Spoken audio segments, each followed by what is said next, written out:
please, everyone, if you can mute yourselves and during the talk so that we don't have any background happening. And feel free to write down your questions as the seminar proceeds, which we will read at the end of the talk. And if not, we will have an opportunity for you to directly ask your questions at the end of the presentation. So we also have here connected one of our network managers, Luis by Folk, who is as by field, who is also facilitating this session. So she's over here as well, and we will help us if necessary. So I will now turn off my camera and mute myself. Please, Deepak, feel free to start.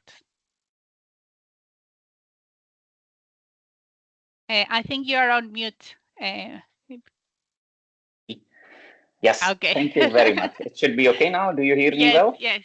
Now we can hear you. Thank you very much. Yes, thank you for the invitation and also the kind introduction. So, in the interest of time, I will start immediately. So, what I'm going to tell today is about not only bioelectrochemistry, but something we call as electro-bio-catalysis. So, there will be a flavor of electrochemistry, there will be a flavor of bioelectrochemistry, and of course, both are linked to the electrobiocatalysis then, and how the integrated approach is going forward, not only in our lab, but also globally, it's being considered as the way forward rather than individual approaches. So a longer version of this talk was made earlier last year in Cardiff, for which I was invited by the UKRI Net, and I tried to summarize that presentation into a shorter mode here for your benefit today. I want to move out of this thing at the top, but I don't able to see. It's okay. So I work at VITO, like mentioned. VITO is the Flemish Institute for Technological Research. It's a research and technology organization. We are not a university, but we are not a company either. So we are somewhere in between, and we work to try the valley of death or upscale the technologies from TRL4 to TRL7. And for last 10, 15 years or so, the main theme of the unit where I work, it's called sustainable chemistry. And the idea has been to move, and I will also turn on my pointer to help. Yes, to move away from fossil feedstock to alternative feedstock. And in our unit, we work mainly on two types of feedstocks. One is the biomass, green biomass, where we try to valorize lignin into aromatics. And the other one is carbon dioxide, which we consider as also fourth generation of biomass, together with renewable electricity, which helps in generating the hydrogen and eventually make some base chemicals or commodity chemicals or fuels. That's the overall value chain that we want to work upon. Now, there are two ways of going about this, and always the debate is between chemocatalysis and biocatalysis or biotechnology. And these are the main differences, so to speak, here in chemocatalysis. While you use precious metal catalyst, platinum, rhodium, palladium, which always need constant replacement recycling, reactions are often done at high temperatures and pressures, and there is a broad range of optimal conditions there. Whereas the whole cell biocatalysis is self-reproducing, mostly in case of if you are using living bacteria or fungi or any other microorganism. The reactions are often at milder ambient conditions, so better for safety, sustainability, and also they have high selectivity. The end product here is usually C1 chemicals. Here you can also go for complex molecules if you go via electrofermentation route and go beyond volatile fatty acids, which are the main products of microbial electrosynthesis. Here the gas phase reaction is possible. Here you mostly need aqueous media because that's what the microorganisms require for their growth and survival. High conversion rates, whereas the low productivity is a hallmark of biotechnological convergence. And another thing is with chemocatalysis is normally there is low tolerance to contaminants, or if there are other impurities present in your gas composition, then you need additional pretreatment or conditioning. Whereas with biocatalysis, especially, we have tested, for example, in the conversion of polyhydroxyalkanoates and butanoates, which are the so-called bioplastics, with real flue gases, and the bacteria, Cupria avidus, previously known as Ralstonia, can very well tolerate, and there was a very little drop in the performance and productivity even when we switched from 100% pure CO2 and hydrogen to a kind of a mixed flue gas. So this table is coming from all these papers over the years, and of course I will be very happy to share the slides with you. I will share it with Sharon, and you can go through these papers in detail later. Now, I promise that I will explain a little bit about this intermediate approach, the combining the two aspects. And what we have been working over the past 5-6 years is mainly about direct CO2 conversion versus hybrid concepts via soluble C1 intermediates and what we call as C1 platform. So one of the main challenges of CO2 conversion is either bioelectrochemical or even electrochemical is to, if you want to go for higher carbon molecules, the first step is you still need to break the double bond between carbon and oxygen. It's a thermodynamically very stable molecule, and you need to invest a lot of energy in it.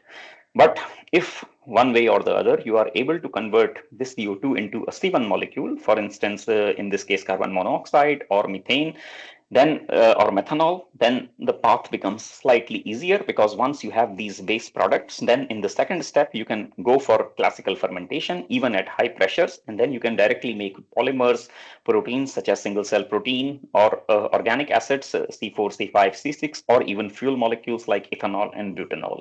So that's the approach we have been taking here, and I will show you some examples, but this is not really our idea. The idea has been there in literature for many years now. And there are two ways in which you can do this. So you can have an integrative catalysis, electrocatalysis and biosynthesis with two modes. And first mode is integration on one electrode, which means your biocatalyst as well as the electrocatalyst is already on the one substrate, and whatever you supply, either it's CO2 or biomass, it's converted into product. On the other hand, but this mainly relies on the direct electron transfer mechanism, which is very hard to come by, especially in microbial electrosynthesis, because most of it is driven via hydrogen or other intermediates. And the second one is you have the decoupled integration, where you have the first conversion and then you the biocatalyst in a second reactor do the final conversion to the product. So this is kind of a very long review we wrote last year. It was published in Sustainable Energy and Fuels. There is a lot of other examples given there, but just to show. But the first such paper that we came across was coming from the group of James Liao in Science in 2012, and this was about an integrative electrocatalytic reduction of CO2 to intermediates and biosynthesis to alcohols. And as you can see here in this figure, in the first step is the electrocatalytic system, an anode and a cathode, where CO2 is converted into formate, and then formate is then goes into a biocatalytic pathway, and then it's converted into isobutanol and other organic compounds. So it's a very short paper of 1.5 pages, but just as a proof of concept, it was shown that it's possible. The second example comes from Europe. It was published in Nature Catalysis, and it was about artificial photosynthesis, so-called artificial photosynthesis of butanol and 1-hexanol from CO2 and water. And again, here you can see a combination of approaches here.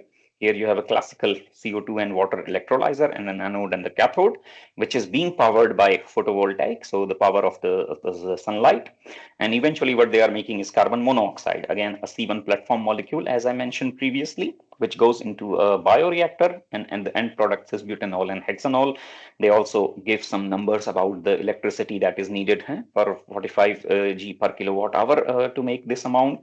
And these are the combination of bacteria that they use: Clostridium autoethanogenum and Clostridium cluveri. Clostridium is one of the most famous organisms. There is a whole chain of products based on this bacteria and its genetically modified versions by Lanzatech, and they are building a lot of ethanol and acid for volatile fatty acid plants all over the world right now. And they also showed some very nice electrical efficiency up to 20%, starting from sun and to final product. So not in the individual levels, but the combined was this. And then in 2021, we started this Horizon 2020 project. It was the last year of the Horizon 2020 program. Now it's Horizon Europe, which is running. And we wrote this project over 2 years because it was a two-stage project. And there are 17 partners in this. The basic idea is similar to what I showed you just now. we take CO2 or flue gases from 4 different industrial sectors, starting from pulp and paper, food and beverage, biofuels, biochemical, biomaterials, and we have actually partners from all these 4 types of industries. Then one of our partners, which is Luleå University, do the CO2 purification by carbonic anhydrase enzyme, and they have a very nice pilot in Luleå in Sweden. They supply this to us and our partners UFZ in Leipzig with Professor Fall Karnish, and our goal was to convert this CO2 into formic acid and methanol by electrocatalysis. In the next step, this formic acid and methanol goes to the partners who are working on bioproduction, and they use one organism that was proposed was Pichia pastoris, and using fermentation and further downstream processing, these were the 4 products that we were supposed to make: 3-hydroxypropionic acid, lactic acid, succinic acid, and itaconic acid. And now this project is in its last 6 months, so it will end in June this year. And in between, we also have the nutrient recovery, ammonia, and others using bioelectrochemical systems by Laitat and University of Autonoma Barcelona. So this was our goal. Our main work was involved in this, and we were happy that we could make some nice improvements in the process, especially about the selectivity of the CO2 conversion, as I will show you in the coming slides. Now I will switch to electrocatalytic part, and if you do the CO2 electrode reduction using electrocatalyst, normally you have 3 groups of catalyst available: metallic, non-metallic, and molecular catalysts. And in terms of selectivity, the first group is here, which includes the lead, mercury, indium, tin, cadmium, and bismuth. Main product is formate or formic acid, whereas catalysts like silver, gold mainly produce carbon monoxide or syngas, whereas copper is the most famous to make multi-carbon products. So you can go up to C2 to C4 hydrocarbons and alcohols as well, whereas these elements, nickel, iron, are inactive for CO2 reduction, but they mainly produce hydrogen. So that's how it is classified. And in terms of the product range that you can get from reducing CO2, so this is a paper that we published just this year. It will come in the January issue of Chem Electrochem with the 2 of our PhD students and a postdoc. So you can see the number of electron transfers in each conversion. So starting from formic acid, carbon monoxide, methane, you can have ethylene, and so on and so forth with their different applications, as well as the market size and the price per kilogram of the product. So you can see that the range is quite wide. Some are early stage, which means very low TRL, only proof of concept at lab scale, but some are actually at a higher TRL and very close to market realization. So what I want to say is that CO2 electroreduction itself is quite well established and at different levels of development right now. Now, one of the things when you use metal-based electrodes for CO2 electroreduction is, again, similar to bioelectrochemistry. You also define the performance in terms of current density, which is milliamps per centimeter square, as well as Faraday efficiency. So the higher the Faraday efficiency, which means you are consuming more electrons that are going into the process. Unlike microbial electrosynthesis, where you have the processes running for several weeks, months, depending on the stability of the biocatalyst, with the metallic catalyst, it's very short. So 90% of the literature is reported in their performance in only hours. So, and most of the emphasis has been on improving the current density or Faraday efficiency, but the stability has been kind of an overlooked parameter, and which is most important actually if you want to have a commercial valorization of this technology. So that's what we started looking into at the beginning of this project, and that was our challenge as well. So if you look again, the 3 parameters that I mentioned, selectivity in terms of Faraday efficiency. So this was an example of only tin-based electrocatalyst only towards one particular product, formate or formic acid. And the sample size here was 59 papers that my PhD student went through. And as you can see, most of the papers show very decent Faraday efficiency, anywhere from 60 to 99%, which is very good. On the x-axis is your activity in terms of milliamps per centimeter square. Most of them were under 100 milliamps per centimeter square. There were few that went above this value. What happens when you break it down in terms of stability? So y-axis, we still keep the same selectivity, Faraday efficiency towards formic acid.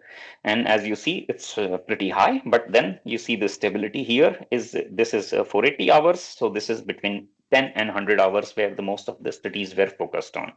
Okay, now we break down this, we move this activity on the y-axis and still keep the stability, and you can see most of them are under 100 milliamps per centimeter square, very few that went up to 300. And there was only one paper that went up to 2400 hours, but that's the only exception that we saw. Apart from that, we didn't see much.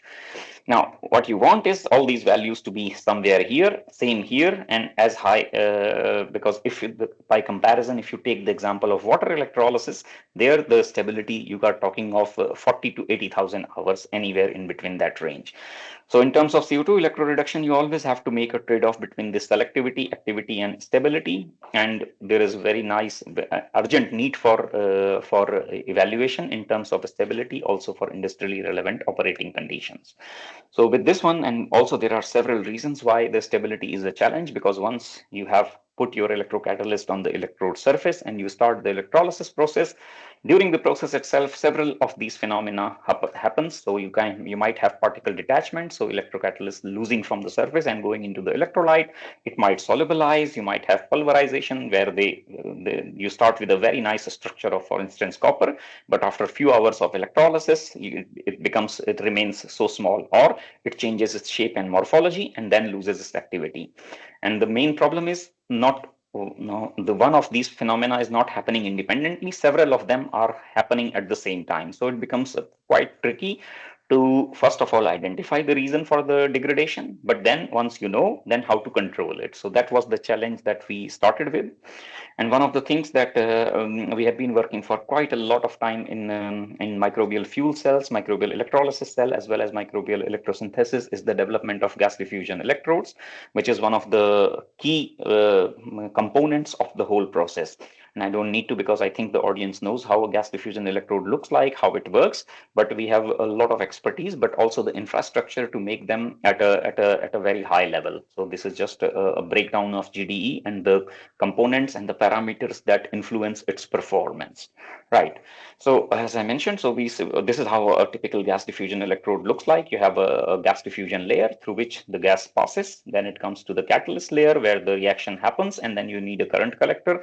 So this is where it provides the three-phase contact, and you have both hydrophobic porosity and hydrophilic porosity to carry out the reaction. When we started, we were making very small electrodes of 10 centimeters square, going up to 100 centimeters square, and eventually in 2018-19, we developed these meter square electrodes for oxygen reduction for a project that was funded to Professor Bruce Logan at Penn State. And this was then, these large electrodes of total active surface area was 0.85 meters square, were tested in a real stack of 36 cells, and it was tested with human urine, and the tests were run for 6 months successfully.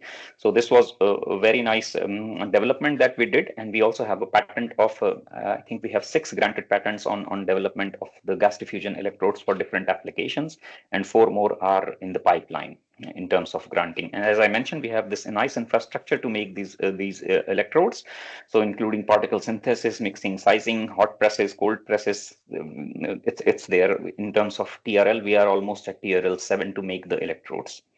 Now, for CO2 electroreduction, we started with metal-based electrodes. So what I showed you in the previous slides were carbon or activated carbon or graphite-based electrodes for oxygen reduction in biofuel cells.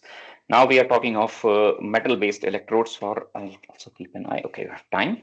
So the first electrodes that we developed at the beginning of Vivaldi project were tin-based electrodes, where we get very high current densities. These are much higher than the graphs that I showed you before from the state of the art. And this is an activated tin GDE. The main problem was when you put it inside an electrocatalytic reactor, the performance again dropped.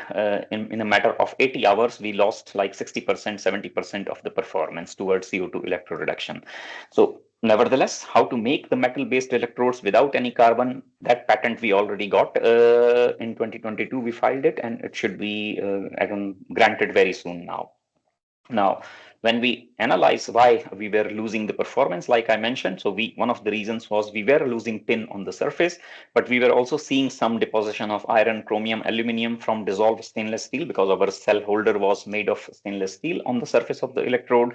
We even saw some silica, silicon oxide from silica-based tubes, and then we saw, okay, we need to get rid of all these elements if we want to keep our electrode active over a longer time period.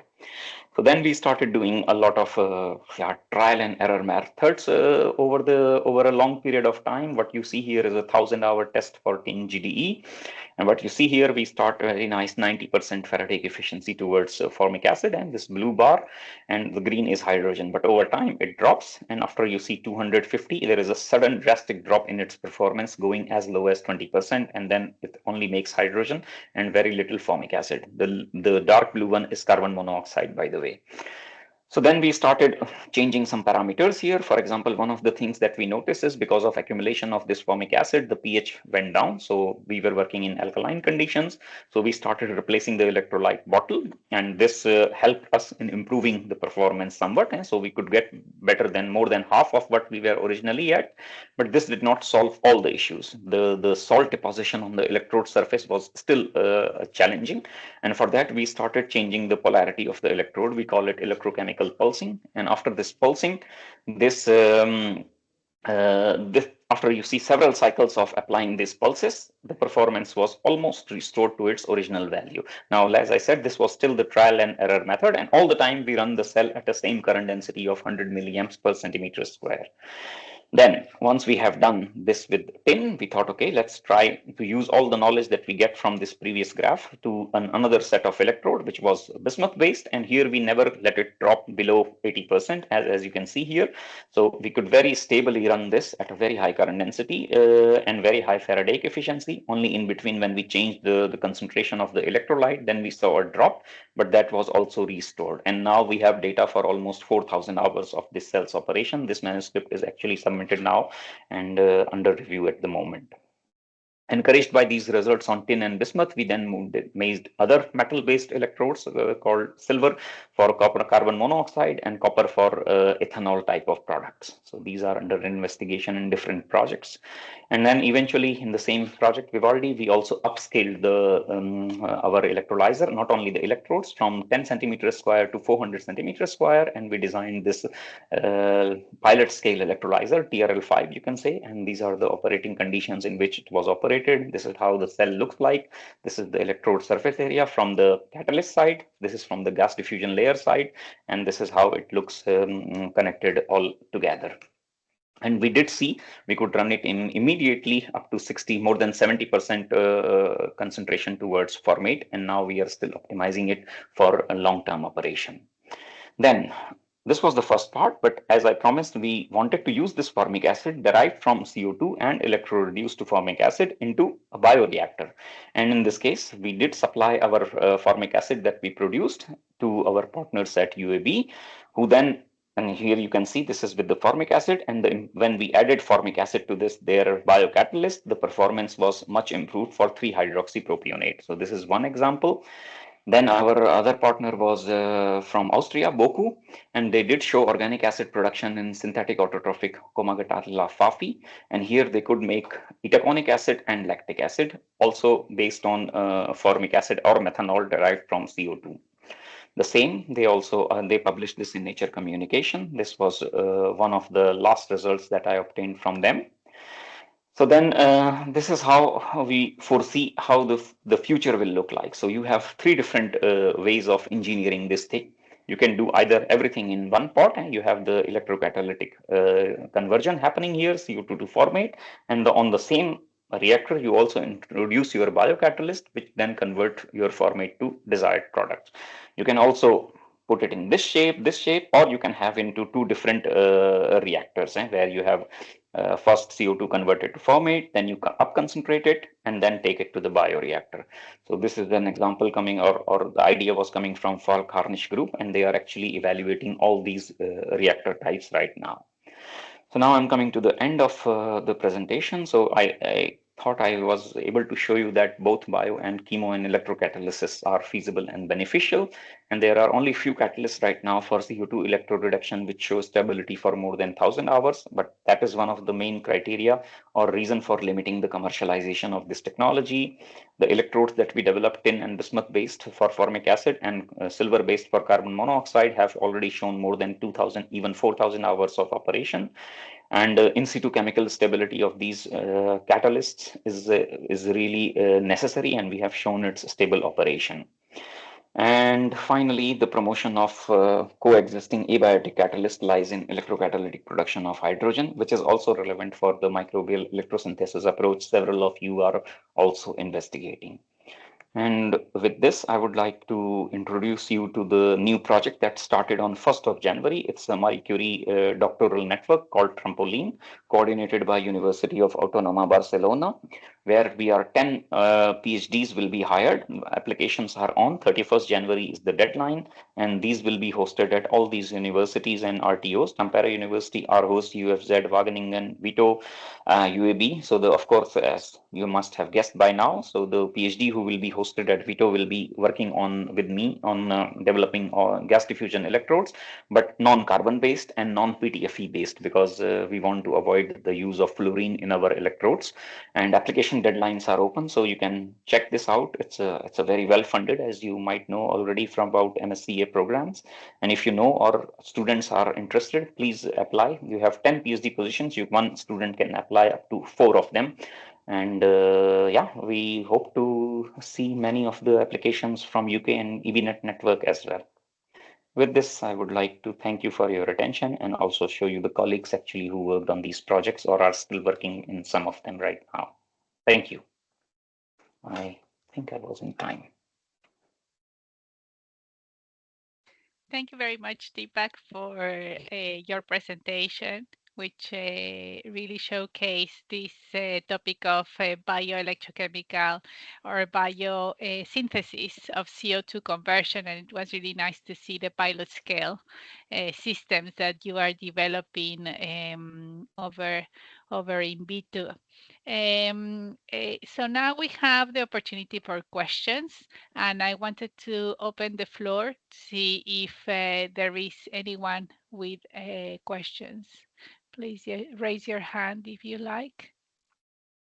Whilst we give the opportunity for people to start thinking about what to ask, we have one question in the chat, and the question is, to be an economic process, you need to push through various pinch points, of which better catalyst is one. Do we need advancement on product recovery? Yes. And do you see the use of intermediates as a way to increase public acceptability of products from waste? Right. So first, let's take the first question first about product Yeah. recovery. That's very Yeah. important. So the thing is, I kind of didn't tell you the full story. So what Vito did here was made formate in 4-liter electrolyte bottles, but we still needed one further step about downstream processing, because our partners from biocatalysis part needed formic acid and not formate or potassium formate salt that we were producing. So we sent that formate solution to our partners in Netherlands, who actually use a very expensive protonation step to convert that formate to formic acid, and that formic acid went. So when we did, of course, we also did a lot of life cycle analysis and techno-economic process. This way is not feasible at all. I mean, if we technologically sounds very good, but I will not advise anyone to make an industry out of this, because it's not feasible because of the energy costs involved. The best situation will be if we can directly make formic acid in the electrochemical cell, which is a bit challenging at the moment, but it's possible. I'm not saying we have some proof of concept, and we are following it up in our next project that we have funded right now. And if imagine we directly make formic acid into as pure as possible to the requirement of the downstream partner, we probably will not need a secondary or even primary DSP. So you see that happens when you improve your catalyst. So it's a give and take. Of course, if it's almost necessary, then you need to have some advancement on product recovery as well, but best avoided, I would say. So that's the answer to the first question. And Yes. the second one, do you see intermediate as a way to increase? I don't know what you mean by intermediates, but if your question is about, like in our case, formate or formic acid is the intermediate itself. and it can be used in several industrial production processes right away. For instance, it is very much used in making, those liquid hand washes and things, dishwasher liquids in your kitchen.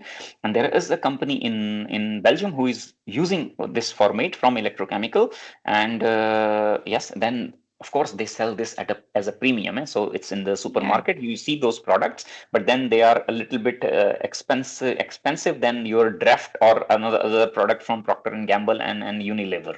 So but Luis, please, you can speak, you can ask. I think you have raised a hand.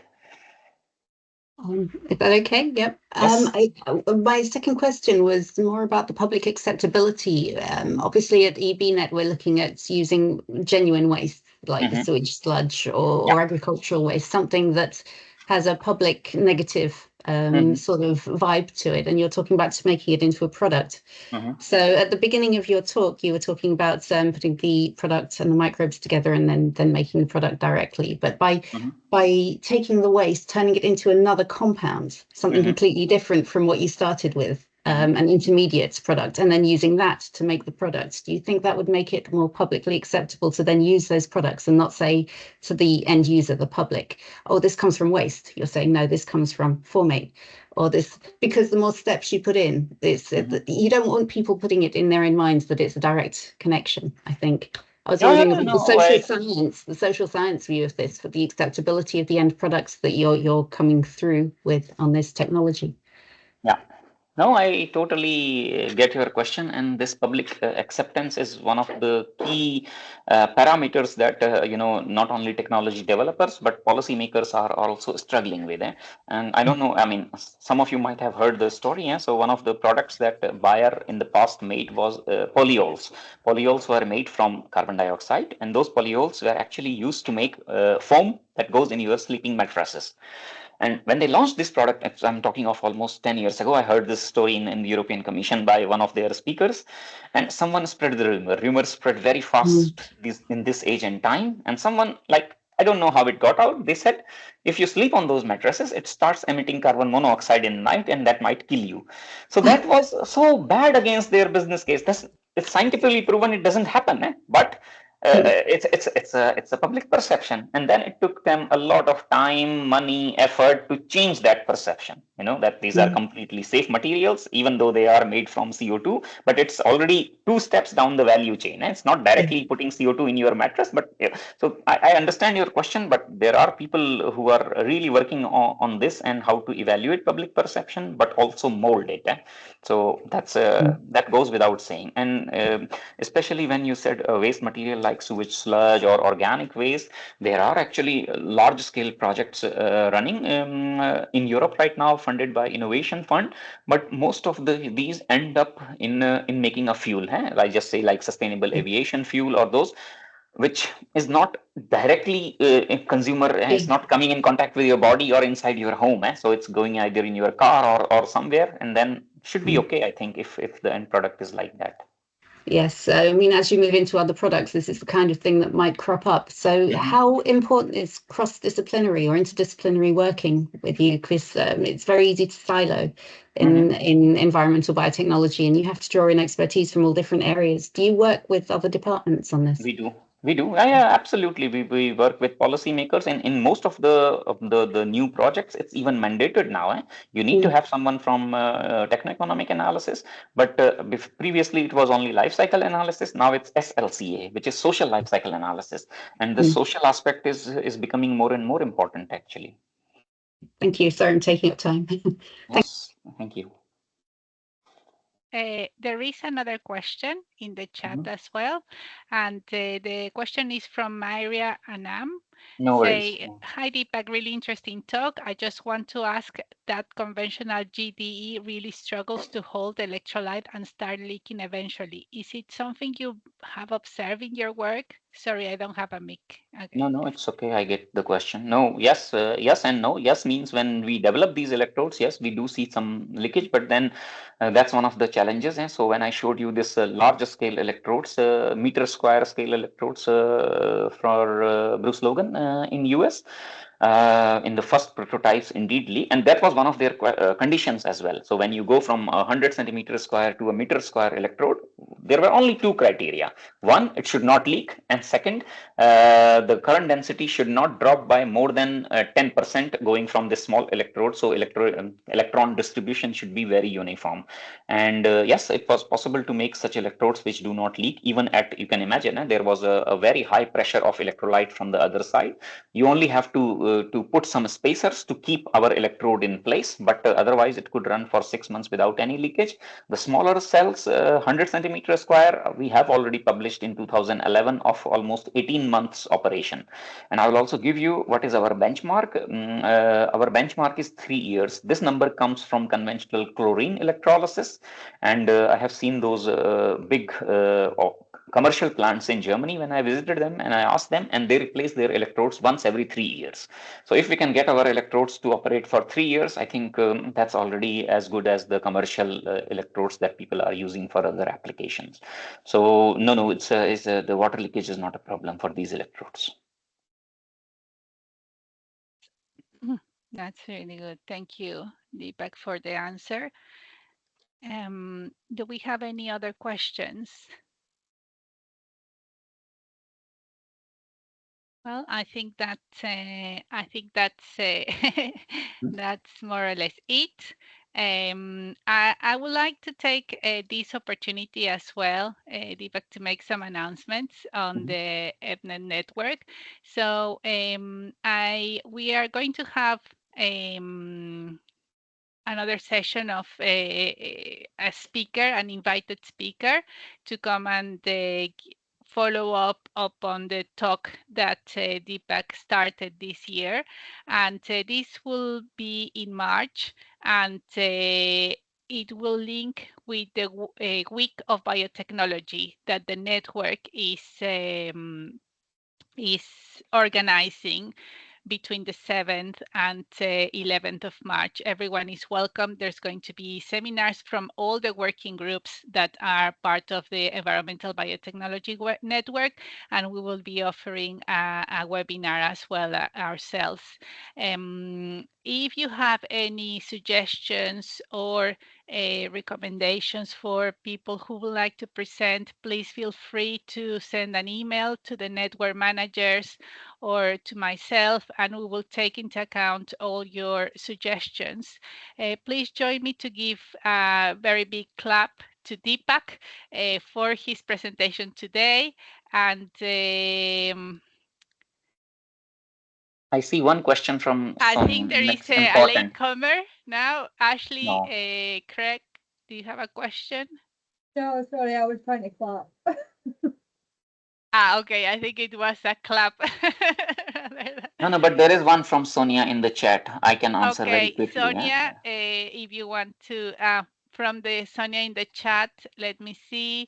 It says, yes. Excellent presentation. NMS, could we forward a link with carbon recycling network? I think members will be interested. There is another network as well, which is the carbon recycling network, and it's asking if that will be, so you can confirm that later on, Deepak. And then the question is, do you have trouble getting funding? Who are the main funders? Are you able to tell it falls between research councils? I see the European Union has got the message. This area is exciting. All the time. So yes, the success rates like are for everyone else. Before, if I write 4 proposals, I used to get one of them funded. Now I have to write 10 actually. So it's the same everywhere. But main funding agency is indeed the European Commission, but also in Flanders. Touch wood, I must say that our funding for science R&D is still higher than, let's say, the European average. So it's already above 3%, which is the target for different countries. And the new government that took office last year, they want to take it to 5%. So the internal competition is okay. There is always competition, but the possibility of getting funding is quite good here, I would say.